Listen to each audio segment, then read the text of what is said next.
अस्सलाम वालेकुम नाज़रीन, सियासत टीवी के आलमी खबरनामे में आपका खैर मक़दम है। मैं हूं मोहम्मद शौकत और सबसे पहले नज़र डालते हैं सुर्खियों पर।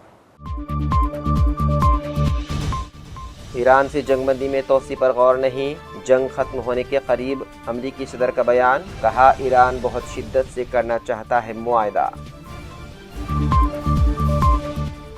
जंगबंदी से मुताल्लिक़ पाकिस्तान की कोशिशों को सराहते हैं। व्हाइट हाउस की तर्जुमान ने दिया बयान, कहा अब मुज़ाकरात का अगला मरहला भी होगा इस्लामाबाद में। पाकिस्तानी फौजी सरबराह आसिम मुनीर अमरीकी पैगाम लेकर पहुंचे तेहरान। दोनों ममालिक के दरमियान मुज़ाकरात के दूसरे दौर के लिए तैयारियां।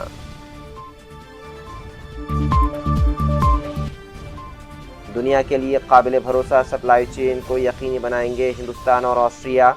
वज़ीर आज़म मोदी का चांसलर से मुलाकात के बाद खिताब।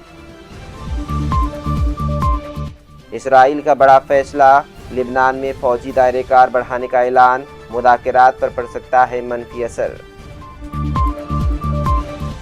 लिबनान जंगबंदी पर मुकम्मल अमल दरामद यकीनी बनाया जाए। बाहर खालिबाफ का अमेरिका से मुतालबा।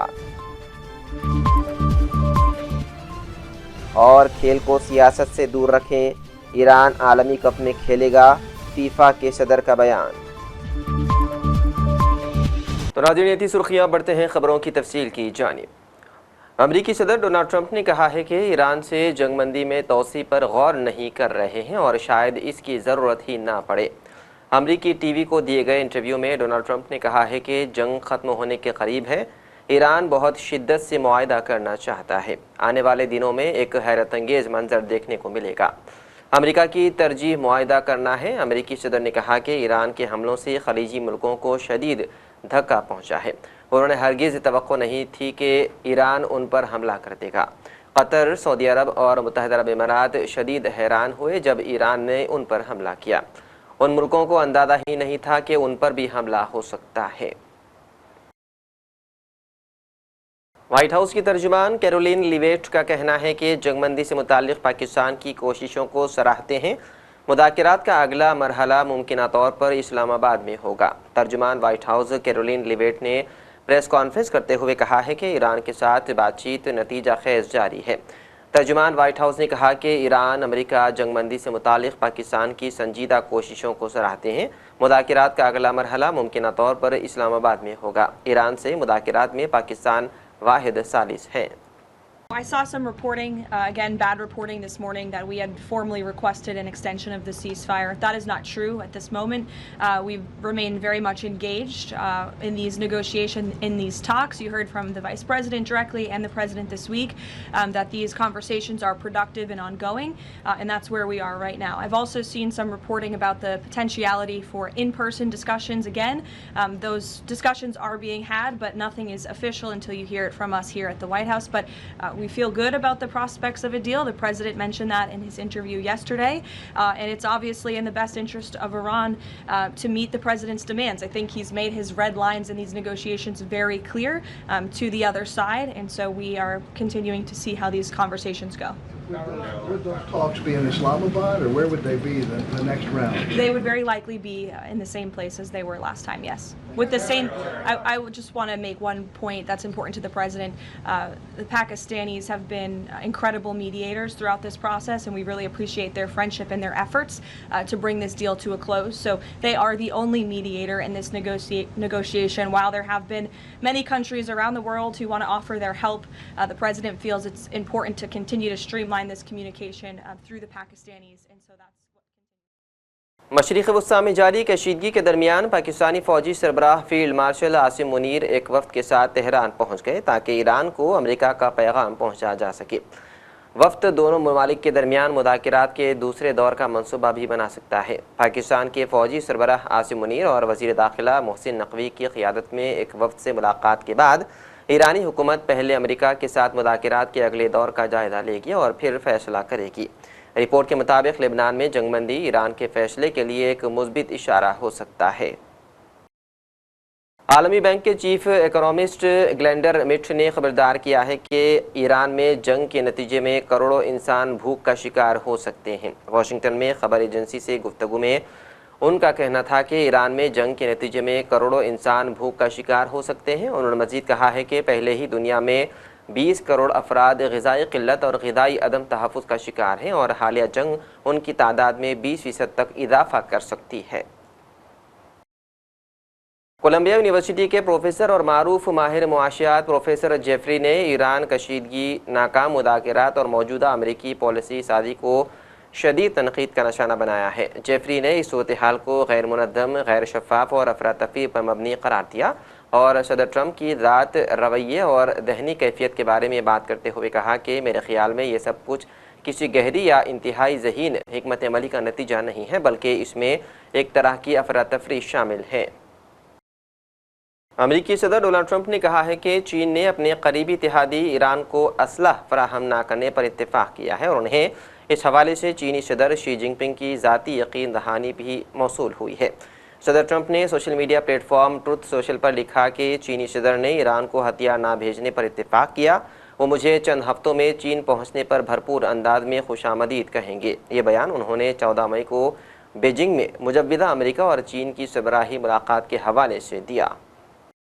वज़ीर-ए-आज़म नरेंद्र मोदी ने कहा है कि ऑस्ट्रिया के चांसलर क्रिस्टियन स्टॉकर के दौरे हिंद से दोनों ममालिक के दरमियान तिजारत और सरमाकारी के शोबे में नई तवानाई आएगी और मुख्तलिफ शोबों में ऑस्ट्रिया की महारत और हिंदुस्तान की रफ्तार व वसअत दुनिया के लिए काबिल भरोसा सप्लाई चेन को यकीनी बनाएगी। दोनों ममालिक दिफा, सेमीकंडक्टर, क्वांटम और बायोटेक्नोलॉजी के शोबों में भी अपनी शराकतदारी को मजबूत करेंगे। हिंदुस्तान और ऑस्ट्रिया ने तालीम के शोबे में ताउन के लिए एक मुफाहमतनामे पर दस्तखत किए हैं और माइग्रेशन एंड मोबिलिटी इमिग्रेशन को नर्सिंग के शोबे में भी आगे बढ़ाने का फैसला किया है। आपकी पहली भारत यात्रा पर मैं आपका हार्दिक स्वागत करता हूं। हमें बहुत खुशी है कि आपने यूरोप के बाहर अपनी पहली यात्रा के लिए भारत को चुना। यह आपके विजन और भारत ऑस्ट्रिया संबंधों के प्रति आपकी प्रतिबद्धता को दर्शाता है। 4 दशकों के बाद ऑस्ट्रिया के चांसलर की भारत यात्रा अत्यंत महत्वपूर्ण है। वर्ष 2026 के ऐतिहासिक Bharat European union free trade agreement के बाद भारत और यूरोपियन यूनियन के बीच संबंधों में एक नए सुनहरे अध्याय की शुरुआत हुई है। चांसलर स्टॉकर की विजिट से हम भारत ऑस्ट्रिया संबंधों को भी एक नए कालखंड में ले जा रहे हैं। फ्रेंड्स, इंफ्रास्ट्रक्चर, इनोवेशन और सस्टेनेबिलिटी में भारत और ऑस्ट्रिया भरोसेमंद साझेदार रहे हैं। दिल्ली मेट्रो हो या हिमालय पर 10,000 फीट की ऊंचाई पर बना अटल टनल, ऑस्ट्रिया की टनलिंग एक्सपर्टीज ने अपनी मजबूत छाप छोड़ी है। इतना ही नहीं, रेलवे प्रोजेक्ट से लेकर गुजरात के गिरनार रोपवे तक, क्लीन एनर्जी से लेकर अर्बन डेवलपमेंट तक भारत के कई इंजीनियरिंग प्रोजेक्ट्स में ऑस्ट्रियन कंपनियां सक्रिय भागीदार रही हैं। फ्रेंड्स, चांसलर स्टॉकर की यह यात्रा ट्रेड और इन्वेस्टमेंट में नई ऊर्जा लाएगी।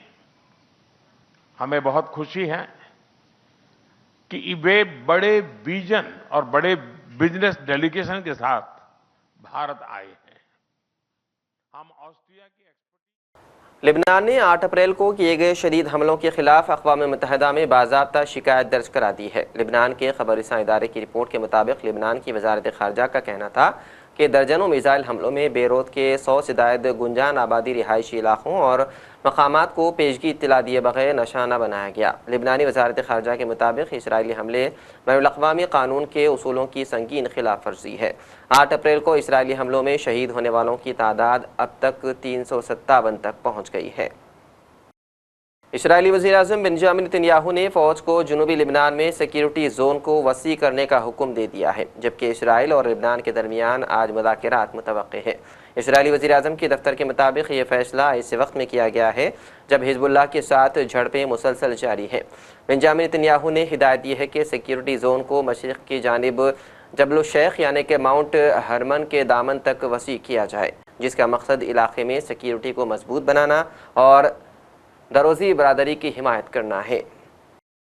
और वहीं ईरान के पार्लियामेंट के स्पीकर मोहम्मद बाकर कालिबाफ ने अमेरिका पर जोर दिया है कि लिबनान समेत जारी जंग बंदी के मुआहदे की मुकम्मल पाबंदी को यकीनी बनाया जाए। मोहम्मद बाकर कालिबाफ ने सोशल मीडिया प्लेटफॉर्म एक्स पर जारी बयान में कहा कि लिबनान में जामे जंग बंदी की कामयाबी बुनियादी तौर पर हिजबुल्लाह की मुसलसल जदोजहद पर मुनहसिर है, जो ईरान की हिमायत याफ्ता एक अहम तंजीम है। उन्होंने कहा कि ईरान और उसके ज़ेर असर महवर मुज़ाहमत, जिसमें हमास, यमन के हूसी और इराक़ी शिया मलेशिया शामिल हैं, हर हाल में मुत्तहिद हैं और एक ही नज़रियाती सिमत रखते हैं, चाहे वो मैदान जंग हो या अमन मुआहदा। कालिबाफ ने अमेरिका पर तनकीद करते हुए कहा है कि इसराइल फ़र्स्ट पॉलिसी पीछे हटना वक्त की अहम ज़रूरत है ताकि ख़ित्ते में हकीकी और पायदार अमन कायम किया जा सके।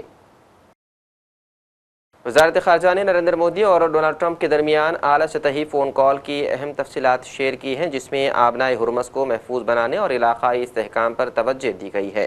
तर्जुमान के मुताबिक एस जयशंकर और हरदीप सिंह पुरी ने तवानाई और हिंदुस्तानी शहरियों के तहफ़्फ़ुज़ के लिए खलीजी ममालिक तक रसाई को तेज़ किया है। सिफारती दबाव भारत के स्ट्रैटेजिक तवादुन को नुमाया करता है, क्योंकि मगरबी एशिया में कशीदगी बढ़ रही है, जिससे तेल की आलमी रास्तों और तिजारत पर असर पड़ रहा है। फीफा के सदर ने कहा है कि जंग के बावजूद ईरान यकीनी तौर पर 2026 के वर्ल्ड कप में हिस्सा लेगा। उन्होंने कहा कि ईरान यकीनी तौर पर आ रहा है, हमें उम्मीद है कि उस वक्त तक सूरत हाल पुरअमन हो जाएगा। उन्होंने अमेरिका में जून में होने वाले टीम के आइंदा मैचेस के बारे में कहा कि ईरान को आना होगा, वो अपने अवाम की नुमाइंदगी करते हैं, उन्होंने क्वालिफाई किया है और खिलाड़ी खेलना चाहते हैं। उन्होंने कहा कि खेलों को सियासत से अलग होना चाहिए। उनका ये बयान उस वक्त आया जब मैक्सिको ने तस्दीक की कि फीफा ने ईरान की उस दरख्वास्त को मुस्तरद कर दिया है जिसमें कहा गया था कि उनके तमाम मुकाबले अमेरिका के मैक्सिको मुंतकिल किए जाएं। और आखिर में सुर्खियों पर एक और नज़र।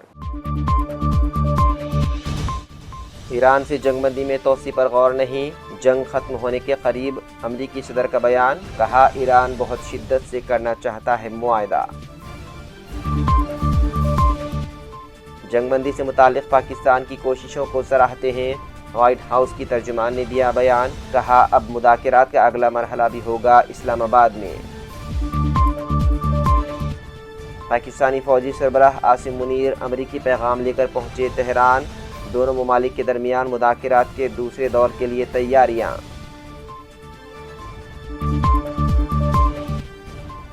दुनिया के लिए काबिल भरोसा सप्लाई चेन को यकीनी बनाएंगे हिंदुस्तान और ऑस्ट्रिया। वज़ीर आज़म मोदी का चांसलर से मुलाकात के बाद खिताब। इसराइल का बड़ा फैसला, लिबनान में फौजी दायरेकार बढ़ाने का ऐलान। मुज़ाकरात पर पड़ सकता है मनफी असर। लिबनान जंगबंदी पर मुकम्मल अमल दरामद यकीनी बनाया जाए। बाकर कालिबाफ का अमेरिका से मुतालबा। और खेल को सियासत से दूर रखें, ईरान आलमी कप में खेलेगा, फीफा के सदर का बयान। तो नाज़रीन, सियासत टीवी के आलमी खबरनामे में बस इतना ही। मज़ीद अपडेट्स के लिए आप बने रहिए सियासत टीवी के साथ। फ़िलहाल मुझे दें इजाज़त। खुदा हाफ़िज़।